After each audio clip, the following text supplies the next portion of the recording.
In the autumn of 1874, the town of Whitlock, Maine was swallowed in fog so thick it seemed to muffle sound itself. The harbor bells rang dull and distant, the sea restless as though trying to warn of what was to come. At the edge of town stood the Harrington estate, a sprawling mansion built on the wealth of transatlantic shipping. Its walls were tall, its gardens immaculate, but beneath its grandeur, servants whispered of debts unpaid and secrets never confessed. On one storm-wrapped evening, the household's uneasy balance shattered in a way noon could explain, or forget. Her name was Eliza Moore, a young kitchen maid barely 19, known among her peers for her quiet kindness and her habit of humming while she worked. She had no family of her own in Whitlock, only the endless rhythm of labor in the scullery, her hands always raw from scrubbing. Yet on that night, Eliza's life and death would ignite one of the region's darkest and most enduring mysteries. Witnesses described the moment with chilling clarity. Eliza was washing dishes, her sleeves rolled back when she suddenly lifted her head as though listening to someone unseen.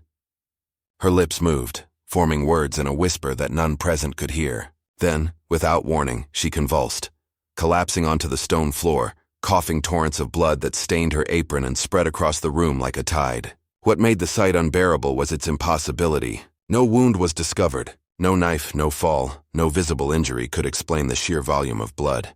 Doctors summoned to the estate described it as a sudden eruption from within, though even their language betrayed confusion. One, Dr. Isaac Morrell, wrote in his notes, "The blood flowed freely, without lesion, as though the body itself had been commanded to pour forth."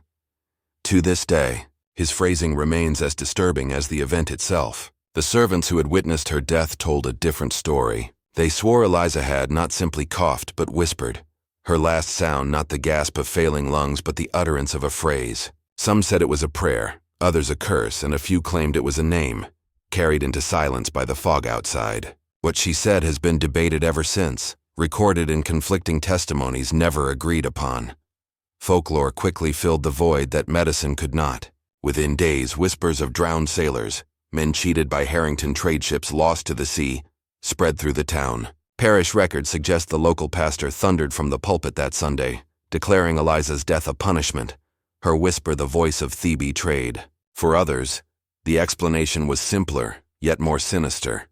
Eliza had uncovered something she was never meant to know, and the price was her blood. Over a century later, her story endures not because it was solved, but because it remains unsolved. A wound in history that refuses to close. Diaries, parish notes, fragments of testimony, and folklore preserve pieces of Eliza's final night, but none form a whole. Was she the victim of a medical catastrophe, a crime cloaked by power, or something older and darker that haunted the Harrington estate? The truth lingers like the fog that once cloaked the harbor, thick, suffocating, impossible to part. Tonight we reopen the story of the kitchen maid's whisper that drowned in blood. The Harrington estate did not simply rise from the soil of Whitlock as a monument to prosperity. It emerged like a fortress built on secrets, its foundations soaked in the ambitions and sins of a single man. In 1821, Thomas Harrington, a shipping magnate of formidable reputation, ordered its construction on a stretch of land overlooking the fog-swept Atlantic. Locals marveled at its size, a mansion of grand halls, marble staircases, and rooms lined with imported mahogany. Yet even as the stone walls climbed skyward, so too did whispers that the wealth behind those bricks carried the weight of something darker. From its first breath, the estate was more than a home. It was a stage where greed, guilt, and rumor interwove into legend. Thomas Harrington was an ordinary businessman. His name appeared in port ledgers from Boston to Havana, from Liverpool to Lisbon. He was hailed publicly as a self-made man, but the townspeople of Whitlock muttered that no fortune swelled so quickly without shadows at its back. It was said that Harrington's ships did not merely carry timber, textiles, and sugar. They carried the kind of cargo that no official ledger dared to name. Stories spread of human bodies packed into hulls, the Atlantic's black waters closing over them when storms raged or debts demanded blood. Though never proven in court, the rumors of slave trade connections clung to him like the salt air, refusing to disperse no matter how many times Harrington held lavish feasts for local clergy or donated to the church. The estate itself reflected his dual nature. Its facades were classical, meant to evoke permanence and nobility. The gardens were pruned to perfection, fountains imported from Europe, chandeliers shipped in crates across the sea. Yet beneath this grandeur, the workers who built it, Irish immigrants, poorly paid and worked to exhaustion, knew another story. Their hands bled as they hauled stone, and many swore the foundation itself seemed cursed. One man, Patrick Doyle, fell from scaffolding on a fog-thick morning, his body crumpling on the stones. Witnesses later claimed that before his final breath, he muttered of a man in the mist who pushed him. His death was quickly buried, like so many others who labored under Harrington's command. By the time the mansion stood complete, its walls gleamed white, but its mortar was mixed with the sweat and blood of the forgotten. Almost as soon as the Harrington family moved in, a story took root that would never leave. Sailors of the docks told of a man named Elias Gray, a crew member who had worked under Harrington and later drowned at sea. Some insisted Harrington cheated him of wages, others that he forced Gray aboard a vessel unfit for the storm it met. Whatever the truth, Gray's death was followed by a curse uttered in rage. Their walls will drink red before they fall. No one could say for certain whether Gray ever spoke those words, but the phrase traveled through Whitlock like fire. Within a year, dock workers, servants, and even townsfolk repeated it with a hushed reverence, as though naming the fate that clung to the estate. Harrington himself dismissed it, laughing in his booming voice that curses were for children. But his laughter did little to erase the unease in those who worked the kitchens, tended the gardens, or polished the endless staircases of the house. The mansion's kitchen became the heart of these whispers. Positioned at the lowest level, half below ground, it was perpetually damp, the air colder than in any other room. Servants often remarked that even when the ovens blazed, a chill clung to the scullery as if the stones themselves refused warmth. They claimed shadows lingered long after the last candle was snuffed, stretching unnaturally across walls, curling like smoke. More than one maid told of waking in the night to the sound of dripping water, though no pipe ran nearby, and finding no source when they checked. Others spoke of voices in the pantry, murmurs just beyond hearing, the syllables slipping away like waves against the shore. And always, there was the unsettling phenomenon of mirrors. Polished surfaces in the servants' quarters would suddenly cloud as if breathed upon, leaving behind stains the color of old blood. For the Harringtons, these were trifles, easily dismissed as the foolish tales of overworked staff. But for the servants, the stories became part of survival. They whispered them to one another like warnings, passing them down through generations. To serve in the Harrington estate was not merely employment. It was an initiation into a legacy of dread. Each new cook, maid, or butler learned quickly that the grandeur of the house was a mask, and beneath it pulsed something restless, something waiting. Thomas Harrington himself seemed immune, or indifferent to these whispers.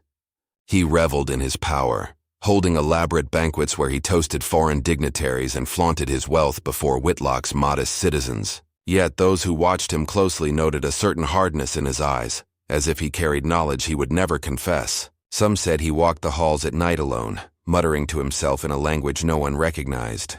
Others swore he locked certain rooms, forbidding even his own family to enter. Whether these rumors were truth or invention, they only deepened the house's aura of secrecy. When Thomas Harrington died in 1839, his body struck down by what physicians labeled apoplexy, the estate did not quiet. If anything, the stories grew louder. Servants began to say that the founder's presence lingered in the halls, his footsteps echoing long after midnight. A stable boy once claimed to see Harrington's figure in the fog outside, staring toward the kitchen windows. The boy was dismissed within days, yet the tale spread. Each generation that passed seemed to add another layer, another story of doors that closed on their own, of music played in empty rooms, of whispers that rose from the scullery floor like steam. By the mid-1800s, the estate had become both a symbol of power and a beacon of unease. Townsfolk envied its wealth but crossed themselves when walking near its gates after dusk. Children dared one another to touch its iron fence, whispering about the curse that promised blood upon its walls. Priests from the parish kept their sermons vague, careful never to name the Harringtons directly, yet their warnings about greed, guilt, and divine punishment were clear enough. The mansion stood unchallenged on its hill, a monument to prosperity, but also a reminder that prosperity could rot from within. It was into this charged atmosphere that Eliza Moore would one day arrive. Born decades after Thomas Harrington's death, she entered service in a house already heavy with legend.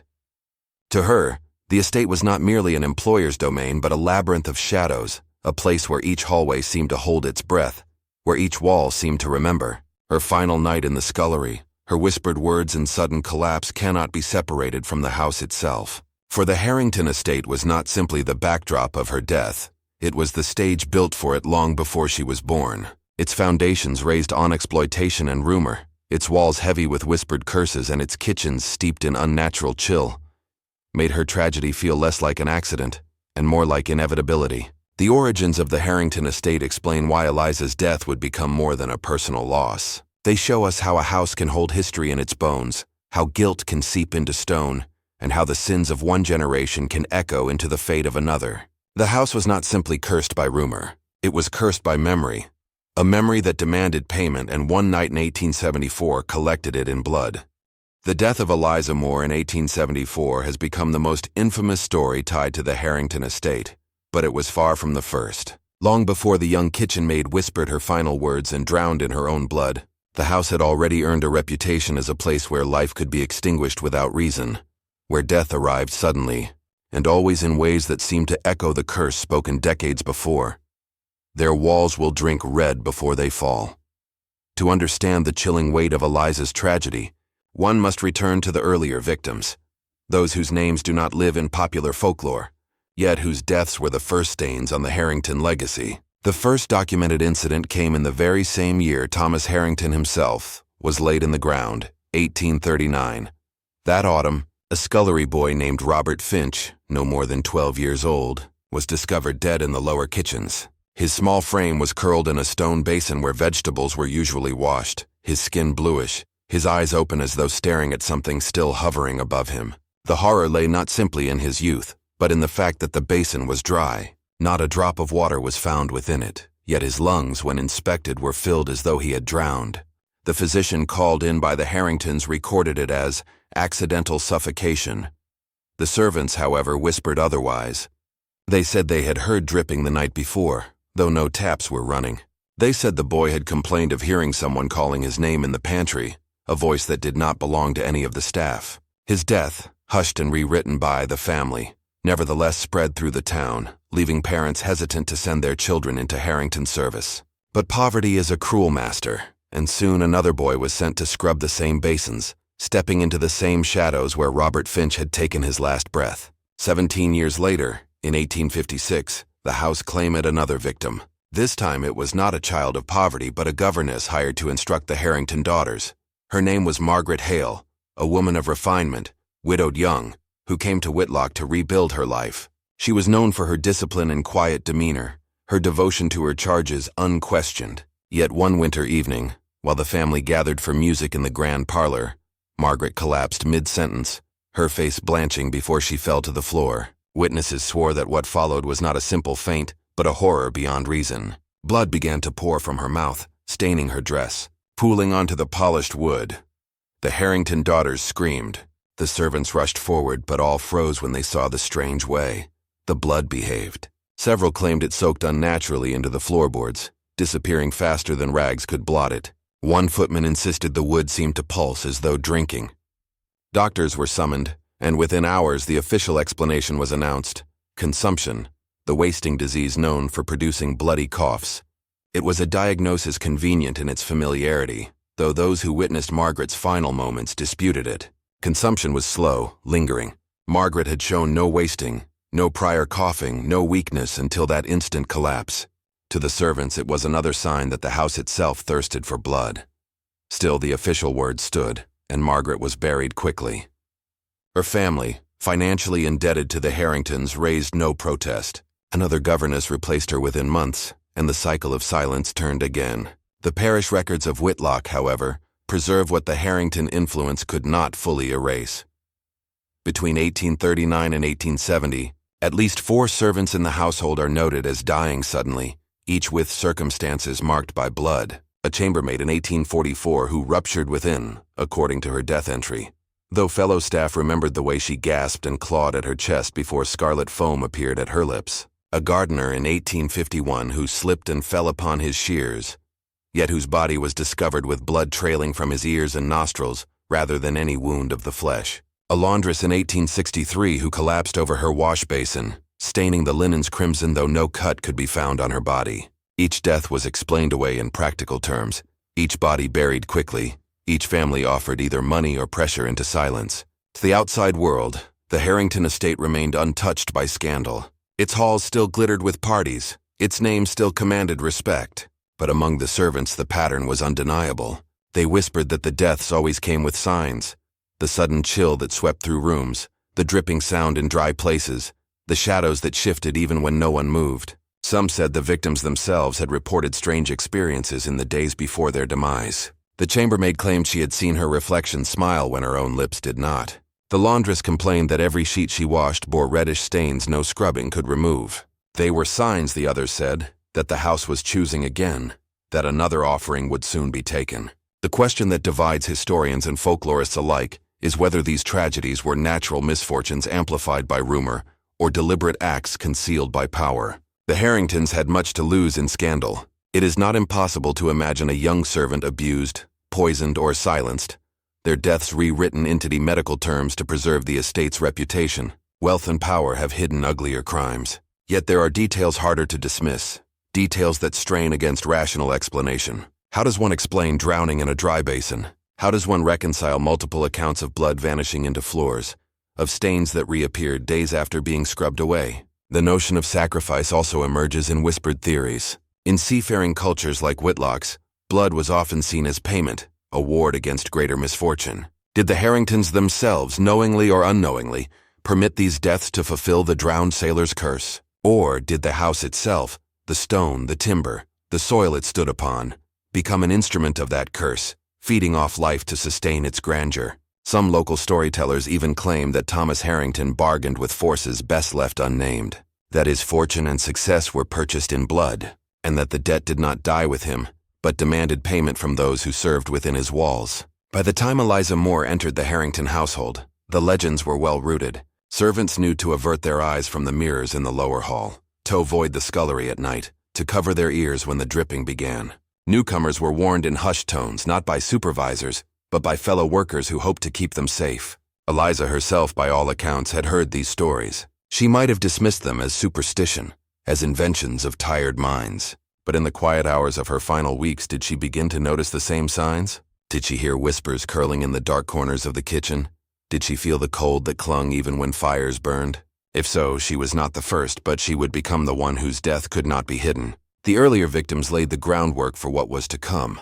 Their lives, brief and silenced, formed the pattern that gave Eliza's final collapse its dreadful resonance. Without them, her death might have been seen as a tragic accident. With them, it became undeniable proof that something more sinister lived within the Harrington estate. And so, while their names may be half forgotten in parish books and faded headstones, their blood is the foundation upon which the legend of the Harrington curse was built. Eliza's death was shocking because it unfolded in front of witnesses, too many and too vivid to suppress. But to those who knew the history, it was not the beginning of horror in that house. It was the culmination, the inevitable crescendo of whispers that had been gathering for decades. The first victims, silent and erased, still speak through the walls that absorbed their final breaths. And perhaps it is their voices, mingled with Eliza's, that visitors claim to hear even now, echoing through the scullery where the dripping never truly stops. What does it mean to bleed without a wound? To collapse not from violence inflicted by another's hand, but from some unseen rupture within, or perhaps from a force that has no name in medicine at all. Eliza Moore's death became almost instantly a battlefield where science and superstition clashed, where doctors struggled to impose reason upon horror, and where townsfolk, hardened by generations of whispered curses, saw only proof that the sins of the Harrington estate had summoned something unholy. The image of her body in the scullery, hands still wet from dishwater, lips trembling with a whisper no one could quite decipher, apron stained with blood that seemed to come from nowhere, is one that resists easy explanation. And yet, in the months that followed, two competing interpretations hardened into rival truths. One carried in the tidy ink of medical records, the other in the fervent voices of sermons and folklore. The physicians were the first to speak, summoned immediately after Eliza's collapse. Dr. Nathaniel Clark, a respected Whitlock doctor, recorded in his notes that she had expired from an internal hemorrhage.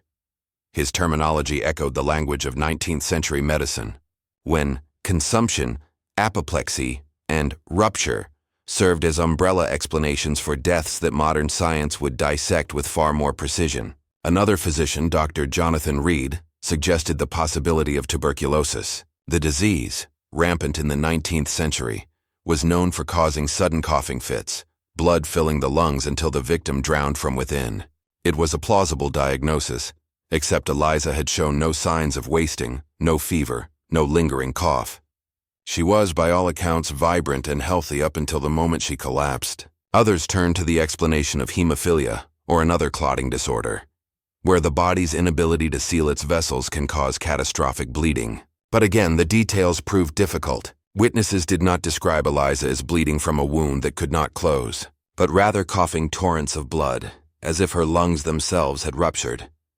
Dr. Reed's successor, decades later, reviewing the preserved notes, speculated about an aneurysm, a weakened artery bursting suddenly, flooding her chest cavity. Yet here, too, contradictions emerged. A coroner's note, uncovered in the Whitlock Parish archives nearly a century later, described her body in strange terms, bled freely without lesion. It was a phrase that confounded even modern readers, suggesting blood poured from her mouth, yet no tear, rupture, or lesion could be identified as the source. The very words seemed to straddle impossibility, a medical paradox preserved in black ink. While doctors labored to maintain control of the narrative, Whitlock's townsfolk and clergy seized upon the mystery as confirmation of something darker. Within days of her death, Reverend Josiah Pritchard stood before his congregation and declared Eliza's final whisper the voice of the drowned. "She was chosen," he thundered from the pulpit, "chosen to carry the words of those lost at sea, to remind the Harringtons that their debts are not paid. Her blood is not her own. It is the blood of the wronged, and it will not dry until their sins are confessed." His words ignited the imagination of the town. For years, whispers had persisted that the Harrington fortune was built not merely on shipping goods, but on trafficking human beings and smuggling contraband. The legend of the drowned sailor who cursed the family had been told and retold, and now, in the image of Eliza's lips moving as though speaking unseen words, townsfolk heard the echo of that curse renewed. The servants of the estate, who had long muttered about dripping sounds and crimson stains, felt vindicated.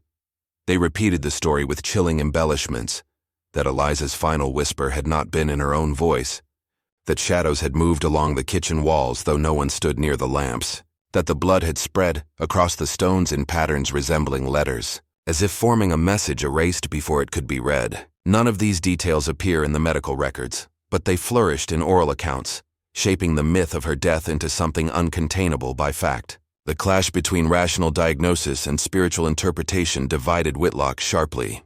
To the town's elite, siding with the doctors was a matter of preserving order. If Eliza had died from a medical condition, however rare or shocking, then the Harrington estate remained blameless, and the social hierarchy remained intact. To the working poor, especially the servants who lived daily in the mansion's shadow, the supernatural explanation rang truer. They had seen too many inexplicable things, too many signs signored by those in power. For them, Eliza's death was not an isolated event, but the crescendo of a curse that had claimed others before her. Each death stitched into the fabric of the house like threads of blood no cleaning could erase. And yet, beyond both camps lies another interpretation, one rooted not in arteries or demons, but in the human mind itself. Psychologists who later studied the Whitlock accounts noted how communal trauma and guilt can reshape memory. The Harrington estate had long been suspected of sins, smuggling, exploitation, perhaps worse.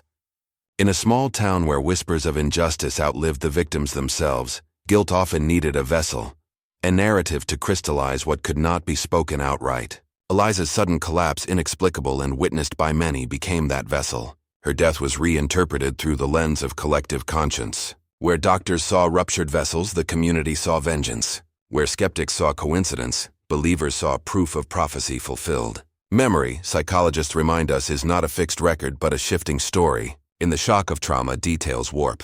The brain struggles to impose meaning on chaos. It is possible that Eliza whispered nothing at all, that her final exhalation was merely the sound of breath leaving blood-filled lungs. Yet witnesses swore they heard words. Some claimed she said, "It begins with me." Others insisted she spoke in a voice not her own. Could grief and fear have rewritten those final moments, transforming silence into a curse? Studies of crowd memory suggest that once one person suggests a detail, others adopt it, weaving it into their own recollections until myth feels as real as fact. Eliza's whisper, then, may have been born not in her lips but in the minds of those who needed her death to mean more than sudden misfortune. The paradox of Eliza's fate lies in this triangle of interpretation. Science straining against its limits, superstition thriving in the gaps, and psychology mapping how the human need for meaning can transform tragedy into legend. None can wholly claim victory, for each interpretation holds contradictions. Medicine cannot explain the coroner's note of blood without lesion. Superstition cannot account for why others lived long, uneventful lives in the same house. Psychology cannot erase the physical reality of the blood that stained the stones. Each perspective circles the event like carrion birds, each feeding on fragments, yet none consuming the whole truth. And perhaps that is why her story endures. In every retelling, whether in the tidy language of medical reports, the fire of sermons, or the whispered confessions of survivors, Eliza's death resists final explanation. For some, she remains a tragic case study in undiagnosed illness. For others, she is the mouthpiece of the drowned, the servant who became the messenger of the estate's unpaid debts. For still others, she is the canvas upon which a guilty community painted its fears, ensuring that her image, apron-stained, lips whispering, would never fade. Even now, over a century later, the debate continues. Historians cite the prevalence of tuberculosis in the era. Physicians analyze the coroner's paradoxical note. Folklorists collect the sermons and tales of dripping blood and whispering voices. But walk through Whitlock on a foggy evening, ask the locals what they believe, and you will hear the divide echoing still. Some will shake their heads, dismissing it as a medical tragedy inflated by gossip. Others will lower their voices, glance toward the ruins of the Harrington estate, and insist that on certain nights, if you stand near the old kitchen walls, you can still hear the whisper. Not breath, not wind, but words spoken from lips long stilled, carried on the air as though the drowned themselves still demand to be heard. The silence after Eliza's collapse was never silent at all. Those who survived that night in the scullery carried its echoes for the rest of their lives, each retelling adding new shades of fear, guilt, or awe. In the years that followed, these survivors were sought by parish officials, by townsfolk hungry for rumor, and later still, by folklorists and historians who scoured Whitlock's archives for fragments of testimony. What emerges from these collected accounts is not a singular truth, but a fractured mosaic, each piece sharp, glittering, and slightly misaligned. And yet, running through them all is one inescapable refrain. Eliza Moore did whisper something before she died. Whether that whisper was curse, confession, or hallucination, no survivor agreed, but Al insisted it was real. And that insistence is what kept the story alive. Among the first to give testimony was Sarah Keating, Eliza's closest companion in the household staff. Barely 19 at the time, Sarah had been scrubbing linens in the adjoining washroom when she heard a sudden clatter of tin bowls from the scullery. Rushing in, she saw Eliza bent over the basin, her hands trembling as she clutched at the wooden counter for balance. In her written recollection, Sarah described the scene with startling detail. Her head turned sharp, as though someone had spoken behind her, though none stood there. She lifted her chin like a child listening, ears wide as though startled, then softened. It was then she said a word, a single word I could not place, not in English nor in prayer, but it had the sound of a name. Sarah's account remains one of the most cited, not because of its clarity, but because of its strange half-clarity. A name, perhaps, but lost in the swirl of memory. Other servants, however, offered variations. Jonathan Hale, a stable hand called in when the commotion broke out, swore under oath to parish officials that every lamp in the scullery guttered at the moment Eliza collapsed. The flames dipped all at once, his account reads, as if air itself had been stolen. Then darkness came, though no window was open, no door moved. And when the flames returned, she was down. Such descriptions defy natural explanation, but they recur in other testimonies. Several maids remembered lamps flickering, oil hissing as though touched by damp. Yet parish records coolly noted that lamps were examined and found in working order. For believers, the flickering flames signaled the intrusion of something otherworldly. For skeptics, it was the embroidery of frightened minds groping for meaning in chaos. The content of Eliza's final whisper remains the most contested detail. Sarah Keating heard what she thought was a name. Others insisted it was not a name at all, but a prayer. Mary Collins, a kitchen maid, recalled Eliza mouthing the words, "Forgive me," though she admitted she heard no sound, only saw the faint movements of lips. Still others swore it was more direct, that Eliza gasped out the name of a drowned sailor, Thomas Gray, once employed by the Harringtons, and lost at sea under suspicious circumstances. Parish rumor had long circulated that Gray's death had not been an accident, but a calculated disposal, his body sacrificed to protect Harrington profit. To those who believed this tale, Eliza's whisper was confirmation that his ghost demanded reckoning. Not all survivors placed Eliza's final moment in the realm of grief or vengeance. One account, preserved in the diary of Margaret Penn, a cook's assistant, offers a different tone. When she looked at me, she smiled. A dreadful smile, but peaceful, as though she had been waiting for this moment. Her eyes softened, and in that instant I thought she was glad it had come. Not fearful and glad. This impression of serenity sits uneasily beside other accounts, such as that of Thomas Whitby, a scullery lad, who claimed her eyes turned black as coal, the whites vanished, and her smile was not her own. On a scene, two witnesses, two radically opposed impressions. Were their memories distorted by the angle of a candle's light, by shock, or by the narrative each wished to believe? The divergence of these testimonies reveals not just the malleability of memory, but the way trauma anchors itself differently in each mind. In the days after her death, survivors were compelled to give statements to both parish officials and Harrington representatives. The latter were eager to suppress any whiff of scandal, guiding testimony toward medical explanations. Several written records bear identical phrases, suggesting servants were coached. She suffered a fit and expired suddenly. Yet oral retellings, preserved in letters and folklore, betray much stranger recollections, whispers, flickering lamps, eyes that turn dark. Between official records and personal memory yawns a gulf, one that continues to divide scholars today. It is important to note that these testimonies were not sealed in the past. They lived on, carried like heirlooms by the families of survivors. Sarah Keating, who left service soon after, repeated her story to her children, who in turn passed it to their own. In the 1890s, folklorist Edwin Marsh recorded Keating's granddaughter recounting the tale almost word for word as Sarah had told it. The whisper, the unseen presence, the listening posture of Eliza's head, all preserved across decades with remarkable consistency. Such endurance suggests either a core of truth or the persistence of a myth so powerful it resists alteration. What makes the survivors' accounts most haunting is not their contradictions, but their consistency in one regard. Every single one insists something was heard or seen beyond the ordinary. Whether a name, a prayer, or a final breath mistaken for speech, none claim silence. In an age where sudden medical deaths were common, silence would have been expected. That all insisted on a whisper is telling, either proof that Eliza spoke indeed, or proof of how desperately witnesses needed her to speak, to give meaning to her inexplicable collapse. Psychologists examining the case much later highlight this very need. In moments of shock, the brain seizes fragments, a sound, a flicker of light, a gesture, and builds them into coherence. Survivors may have filled silence with sound, shadow with movement, crafting memory as a bulwark against meaninglessness. For a maid to fall suddenly, blood on her lips might have been terrifying enough. But to believe she carried a message, that her death was not random but a revelation, was in some strange way more bearable. Trauma transfigured into prophecy allowed survivors to live not merely with fear, but with a story. Yet even as psychology offers this rational frame, folklore insists on its own. In Whitlock, the story of Eliza's whisper became a cautionary tale for generations of servants. Parents warned children not to linger in the Harrington kitchens after dark. Some said the whisper could still be heard by those alone in the scullery, a faint voice murmuring behind the ear. Others claimed that to dream of Eliza was a sign of impending loss, that her face would appear at the foot of the bed, lips moving in the same dreadful way.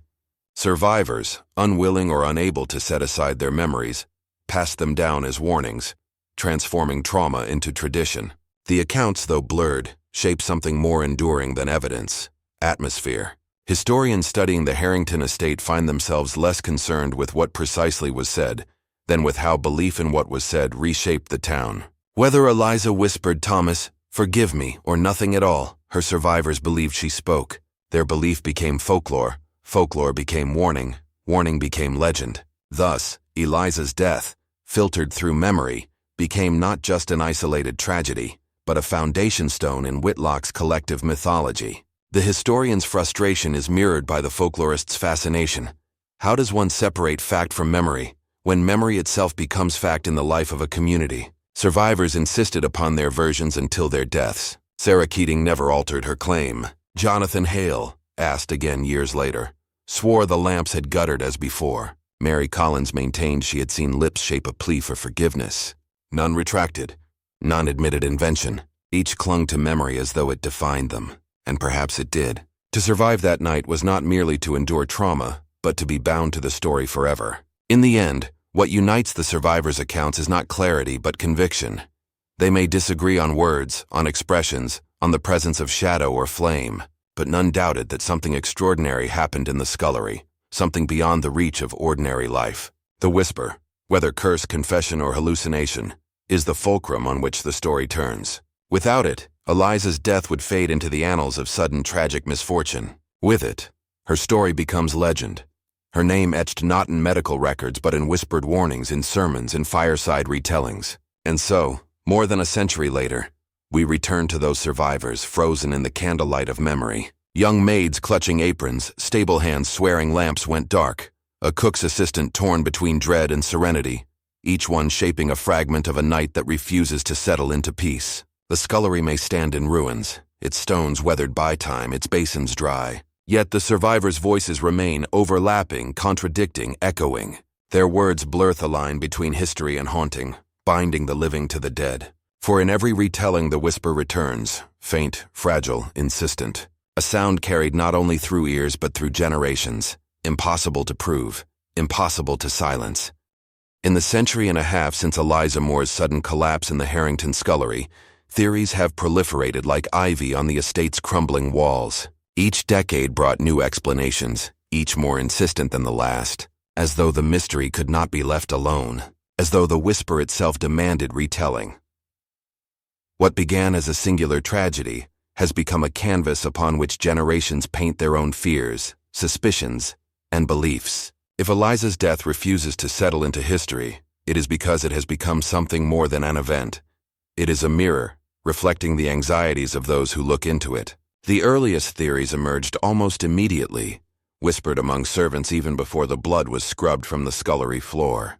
Some claimed Eliza had stumbled upon a Harrington family secret, perhaps records of illicit smuggling, perhaps letters implicating them in the transatlantic slave trade.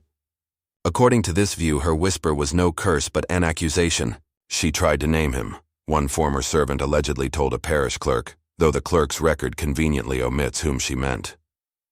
The Harringtons' influence ensured no scandal attached to their name, but the theory endured. Eliza, as silenced truth-teller, cut down for what she knew.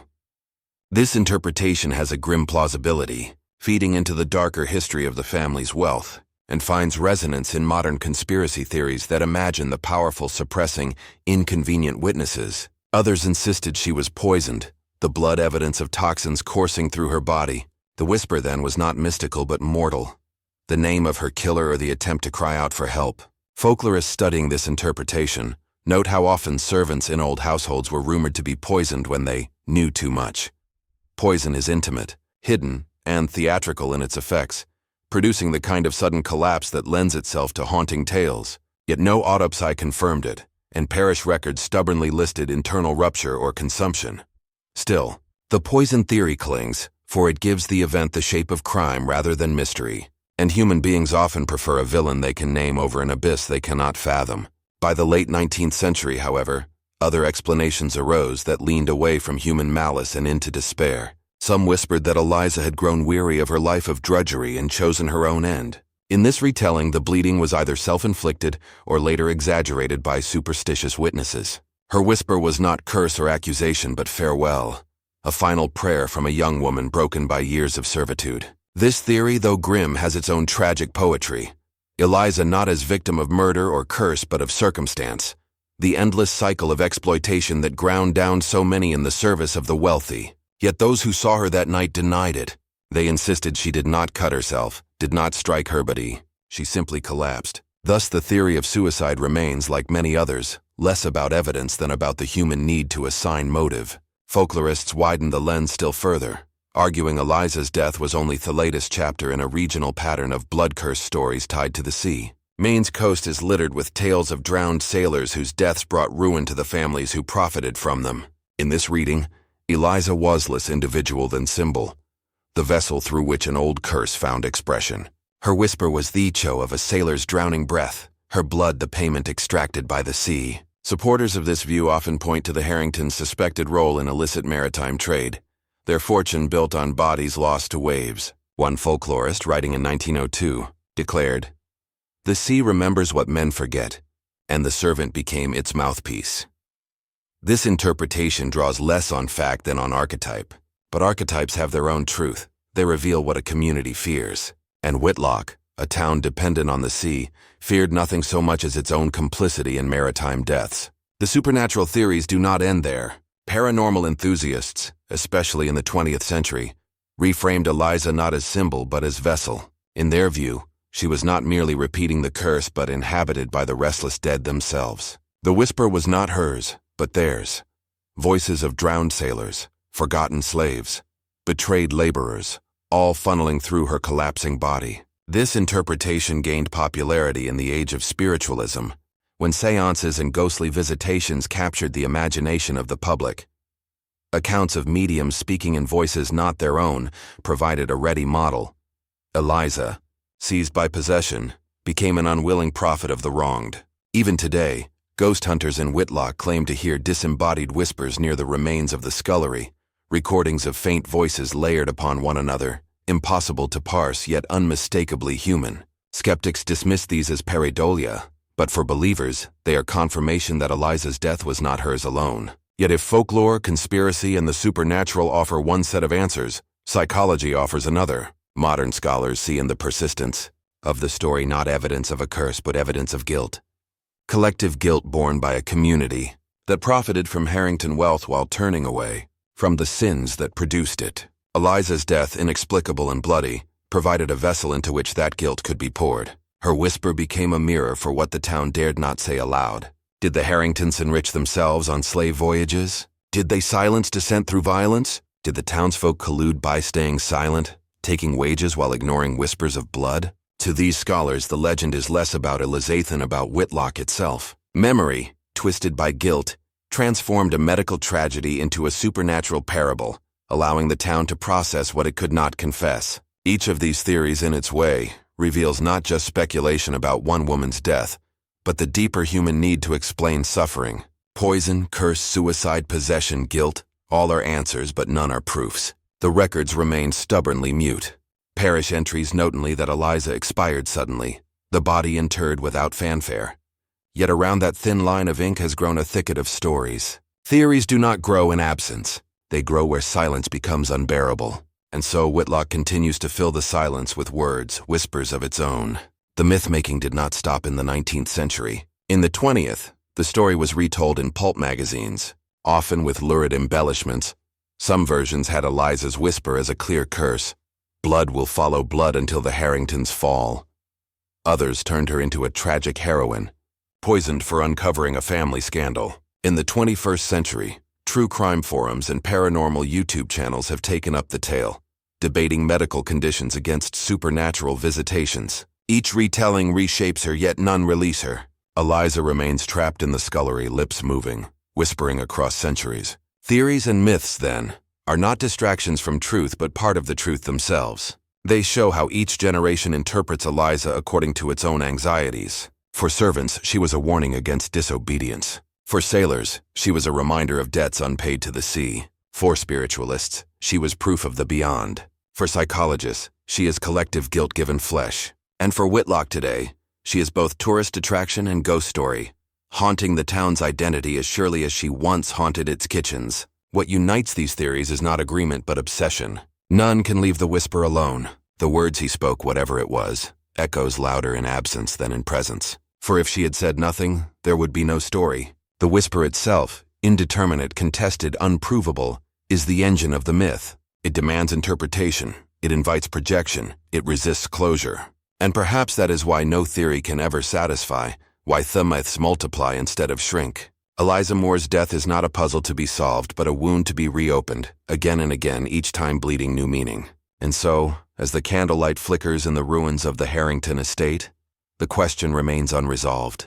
Was she poisoned, cursed, possessed, or simply stricken by illness? Did she name a killer, beg forgiveness, or repeat the drowning gasp of a sailor lost to the waves? Theories abound, Myths proliferate, but certainty slips away like water between fingers. All that endures is the whisper itself, faint, fragile, impossible to silence. And perhaps that is the point.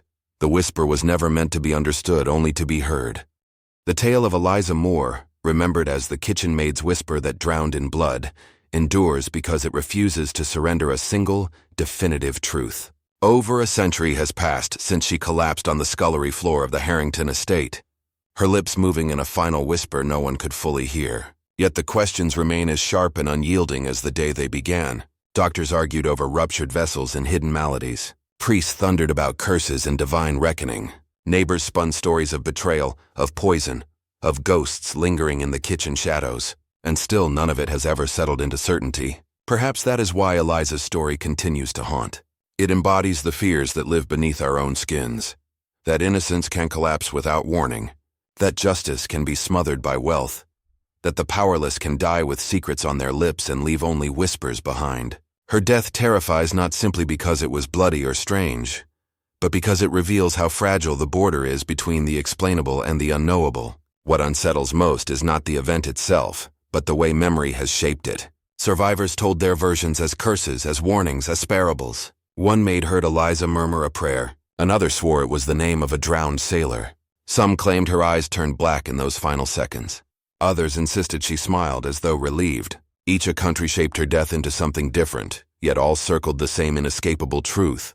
A whisper was spoken, and it has never been deciphered. Theories multiply like shadows at dusk. Was she sick, her body betraying her in a sudden tide of blood? Was she silenced by the Harrington family, punished for overhearing something dangerous?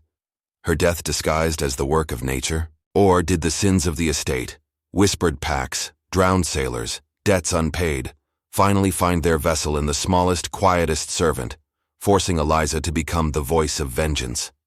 The possibilities stretch endlessly, but none resolve. That irresolution is what makes Thestery linger. It is a splinter in the town's history, a wound that never heals because it cannot be explained away.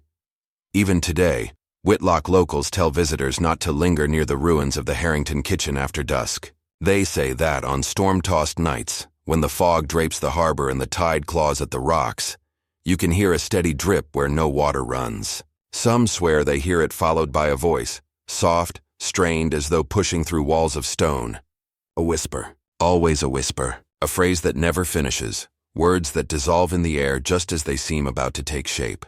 Perhaps the truth was buried with Eliza, her secret sealed in blood and silence. Or perhaps it lingers still, moving through fog and ruin, waiting for someone to listen long enough to finally understand.